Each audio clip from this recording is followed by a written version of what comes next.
3 years down the line is about as much as what I can hope for at the moment. Well, it's pretty much ruined our family. There is no cure. I run a small building business, little extensions and things like that, and work for housing associations converting large houses into flats, basically, that's it. About 18 months ago, I just had some pains in my chest. I went round the doctor's. He thought I'd pulled a muscle, but 2 or 3 weeks later it's still the same. I went up to the hospital to have a chest x-ray. They popped me up to guys. I was in hospital for 3 days. They take a little sample from inside your lung. Went back and he said, "You've got mesothelioma." I said, "What's that?" He said, "It's lung cancer that forms in between the line of your lung." So I said, "Oh," he said, "What's the treatment?" He said, "Well, there's very little treatment." He said, he said, it's terminal, really." So I said, "Oh, blimey."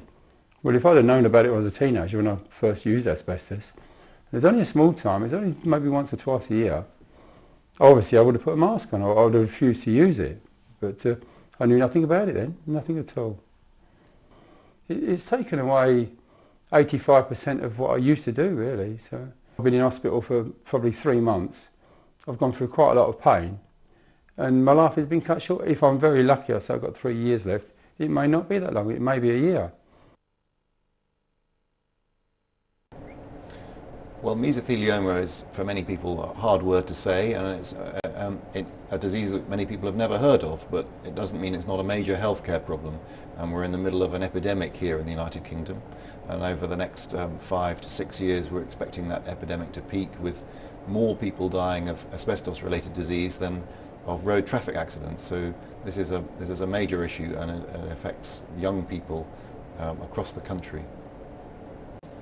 So the asbestos fibre, and it's a mineral which comes out of the ground as a fibre, is very tiny, and that is the trouble.